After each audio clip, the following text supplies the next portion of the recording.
안녕하세요. 저는 곧 50대를 앞두고 있는 평범한 남자입니다. 어릴 때부터 이 나이가 될 때까지 살아오면서 그다지 큰 잘못을 한 것도 없고 늘 평범하게 살아왔다고 생각하는데요. 그런 저에게 남들에게는 절대로 이야기할 수 없는 딱 한 가지 커다란 비밀이 있습니다. 어느 누구에게도 말할 수 없고 심지어 아내에게까지도 비밀이지만 이제 나이도 먹었고 오래전 일이기도 해서 하나의 추억거리로 이야기해보려 합니다.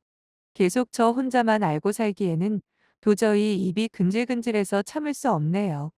그렇다고 주변 사람들에게 함부로 이야기했다가는 제 인생이 엉망진창이 되고 완전히 끝장나버릴 것만 같아서 도저히 이야기하지 못했는데 이대로라면 정말 죽을 때까지 아무한테도 이야기하지 않을 것 같아서 익명으로 사연을 보내봅니다.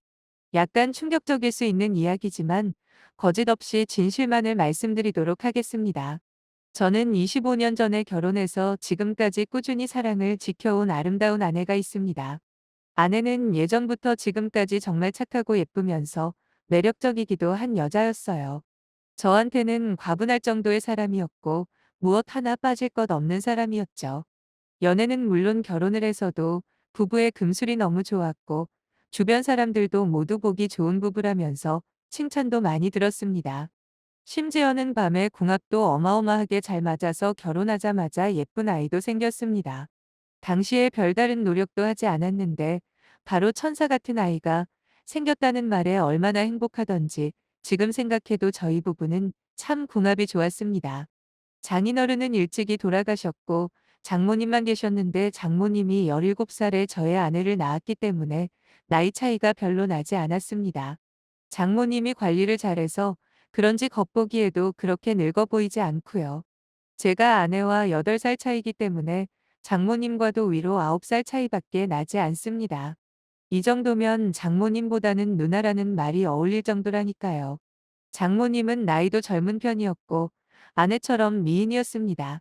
처음 아내를 만났을 때 정말 예쁘다고 생각했는데 그 생각이 장모님을 처음 봤을 때 아내의 미모는 장모님에게서 내려왔구나 하고 단번에 느낄 수 있을 정도로 타고난 젊음을 유지하면서 자연적으로 아주 예쁜 사람이었습니다. 아무리 그래도 나이가 적은 편은 아닌데 관리를 꾸준하게 했다고 하더라고요. 평소에 이것저것 건강에 좋은 걸 많이 챙겨 먹고 술도 잘 안 먹고 운동을 하루에 4시간씩 한다면서 몸 움직이는 걸 좋아하다 보니 그런 몸매에 군살도 하나 없으셨습니다.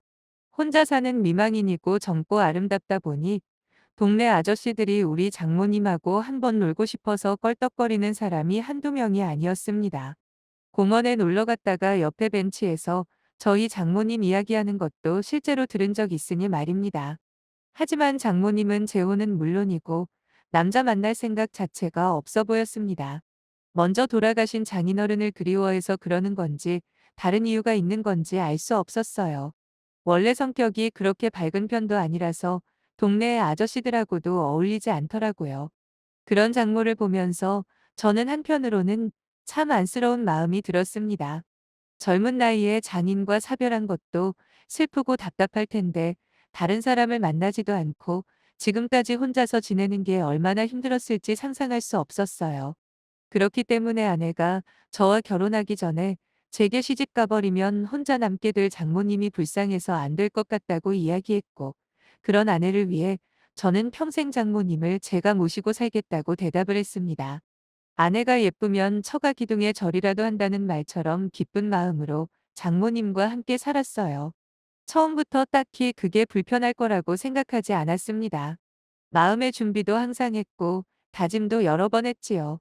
막상 함께 살다 보니 신기할 정도로 불편한 게 없었고 장모님이라고 많이 눈치 보거나 그러지도 않았고 생각보다 하루하루 생활이 괜찮더군요. 신혼 초에 아내가 임신하고 힘들어했지만 장모님이 옆에 있어서 저의 입장에서는 오히려 너무 편했어요. 오히려 좋았습니다. 아무래도 경험자가 옆에 있으니까 아내도 심적으로 잘 의지할 수 있고 아내 혼자 끙끙 앓는 모습을 안 봐도 괜히 저도 마음이 편했고요. 아이가 태어난 이후에도 장모님께서 아이를 많이 봐주신 덕분에 아내와 저는 바쁜 와중에도 나름대로 행복한 신혼생활을 즐길 여유도 있었습니다. 그러다가 우리 아이가 첫 돌이 지났을 때 여름 휴가를 가게 되었어요. 아내가 바다를 보러 가고 싶다는 바람에 장모님을 모시고 온 가족이 강원도 양양으로 갔습니다. 지금에야 양양에 공항도 있고 젊은이들이 서핑도 타고 관광지가 됐는데 당시에만 해도 양양은 정말 바다 보러 가는 곳이었거든요. 관광지라고 말하기도 애매했습니다. 그래도 그때는 바다 하나는 끝내줘서 거기로 여름 휴가를 가게 됐습니다. 저는 평소에 운전을 오래 하면 너무 몸이 피곤한 스타일이라 도착하자마자 숙소에서 잠이 들어버렸고 저를 뺀 나머지 세 사람은 바다로 놀러 나갔어요. 낮잠을 한참 자고 일어났는데 너무 더워서 일어났어요. 에어컨을 강하게 틀고 화장실도 갔다가 목이 말라서 물 한 잔 마시기 위해 주방 쪽으로 갔습니다. 어차피 다른 사람들은 전부 바닷가에 놀러 갔기 때문에 저는 우통을 다 벗은 상태였어요. 비몽사몽하며 물을 마시려고 주방으로 걸어갔는데 제 아내가 냉장고를 정리하고 있는지 쪼그려 앉아서 숙소 냉장고를 뒤적거리고 있었습니다. 평소 제 아내가 즐겨 입었던 티셔츠와 치마였기 때문에 저는 아무런 의심 없이 제 아내라고 생각하고 뒤에서 끌어안았어요. 아내가 몸매가 정말 예쁜데 그중에서도 뒤태가 가장 예술이었습니다. 조용히 다가가서 짓궂은 스킨십을 하다 보니 뭔가 느낌이 평소와는 다르더라고요. 아내인 줄 알았던 그 사람도 깜짝 놀라 뒤를 돌아봤는데 바로 제 장모님이었습니다. 장모님이 아내의 옷을 입고 있어서 제가 완전 착각을 했던 것이었어요. 자다 일어나서 비몽사몽한 상태였고 제가 안경도 안 쓰고 있었기 때문에 더 몰라봤습니다. 저도 놀라고 장모님도 놀라서 바로 방으로 뛰어들어가 옷을 제대로 입고 안경을 쓰고 나왔습니다. 정신이 번쩍 들고 나니 장모님께 너무 죄송해서 미안하다고 사과를 드렸어요. 장모님께서는 괜찮다고 하시면서 젊은 사람이 그럴 수도 있다고 웃으셨는데 뭔가 그때부터 분위기가 어색하고 아무런 말도 없었습니다. 한참 서로 눈치만 보고 어색한 와중이었는데 제가 뭔가에 쓴 건지 그날따라 평소보다 장모가 매력적으로 보이더라고요. 물론 제 아내가 젊고 예뻤지만 아내와 똑 닮은 외모의 장모는 성숙한 매력이 물씬 풍겼어요. 저는 스스로 이러면 안 된다고 몇 번이나 다짐했지만 너무 젊고 혈기왕성한 제가 장모님의 매력을 외면하기는 힘들었어요. 한참을 고민하다가 아까 못 마신 물을 마신다는 핑계로 주방으로 들어갔는데 장모님도 우리 사이에 흐르는 미묘한 분위기를 눈치채고 있었습니다. 저의 눈치를 슬금슬금 보고 있는 게 느껴지더라고요. 하지만 전혀 피하거나 도망갈 생각이 없어 보였고 혹시나 하는 마음에 장모님께 살짝 터치도 해봤는데 여유 있게 저를 받아주셨어요. 이건 괜찮다는 신호라고 생각하고 장모님께 그대로 키스를 해버렸습니다. 기다렸다는 듯이 장모님도 저를 받아주었고 우리 둘은 주방에서 서서 끌어안고 키스를 했어요. 마치 전혀 예고 없이 전쟁을 치르는 군인들처럼 당황스럽지만 그것을 충분히 받아들이는 자세였습니다. 정신없지만 뜨겁게 할 건 다 했습니다. 그리고 마치 미래에 제 아내와 키스하는 듯한 기분이 들더라고요. 그건 겨우 시작에 불과했고 그 뒤로 아내의 눈을 피해 장모와 사랑을 나눴습니다.